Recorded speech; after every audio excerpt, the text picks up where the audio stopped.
BJP वाले कह रहे हैं कि हम लोग जीत रहे हैं दोनों सीट।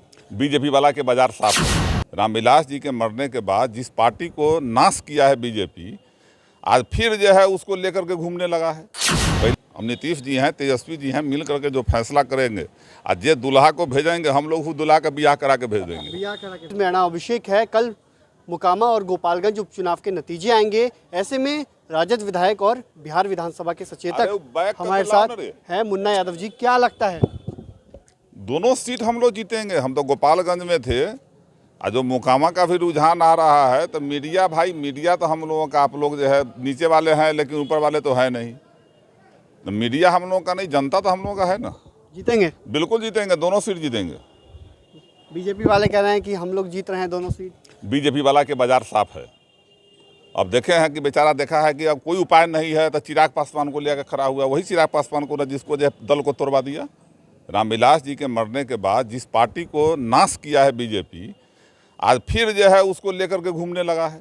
पहले तो चाहा नीतीश जी को नाश करना, रामविलास जी के पार्टी को पहले ही नाश किए हुए है। तो कितना मजबूर हो गया बीजेपी कि उसको चिराग का सहारा लेना पड़ा है। इसलिए ये सब कुछ चलने उलने वाला नहीं है। अब जनता मूड बना ली है। बिहार के पूरे देश से भाजपा का सफाया, भाजपा मुक्त भारत बनना है 2024 में। उनका कहना है कि हमारे नेता लगातार जो घूम रहे हैं, चिराग पासवान की भीड़ भी आ रही है, तो हम लोग जीतना तय है, आप लोग कहीं भी नहीं। अरे तो चिराग पासवान की भीड़ आ रही तो उस नेता से पूछना नहीं चाहिए कि चिराग पासवान को बेघर के किया? चिराग पासवान को बेघर के किया था? रामविलास जी के फोटो को बाहर क्यों फेंकवा दिया? अंबेडकर साहब के फोटो को क्यों फेंकवा दिया? तो जो लात मारा है जिसको, अब फिर उसी का पूजा कर रहा है, तो मजबूरी में ना कर रहा है कोई।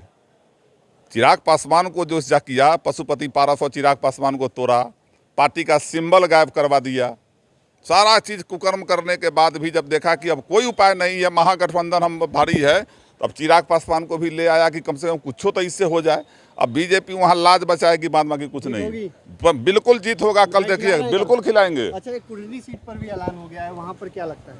कुर्नी सीट पर वही तो चुनाव का ऐलान हो गया। चुनाव को का ऐलान हुआ है 5 दिसंबर का। तो मुजफ्फरपुर में बोचहा सीट आप देखे हैं, बीजेपी लड़के देख ली ना हमसे, कितना से हारी थी? 37,000 वोट से। बीजेपी वाले कह रहे हैं कि नीतीश कुमार के कारण हम हार गए इस बार। नीतीश लड़ा था वहाँ बीजेपी, उस समय तो नीतीश जी साथे थे। हाँ, तो इस कारण हार गए थे नीतीश। हाँ, तो अब नीतीश जी उनसे अलग हो गए हैं ना, तो अब अलग हो गए हैं, तो अभी हमारे नेता जो फैसला करेंगे, जब डिसीजन होगा कि के उम्मीदवार बन रहे हैं, नहीं बन रहे हैं, अच्छा हो, सब चीज़ अच्छा करके ना देखा जाएगा। आरजेडी लड़ेगी कि जेडीयू? अभी तो शीर्ष नेतृत्व तो मेरा फैसला करेगा। हम नीतीश जी हैं, तेजस्वी जी हैं, मिल करके जो फैसला करेंगे, आज ये दुल्हा को भेजेंगे, हम लोग वो दुल्हा का ब्याह करा के भेज देंगे। भेज देंगे। तो आपने सुना कि विधायक मुन्ना यादव ने क्या कुछ कहा, कई सारी बातों कहा है।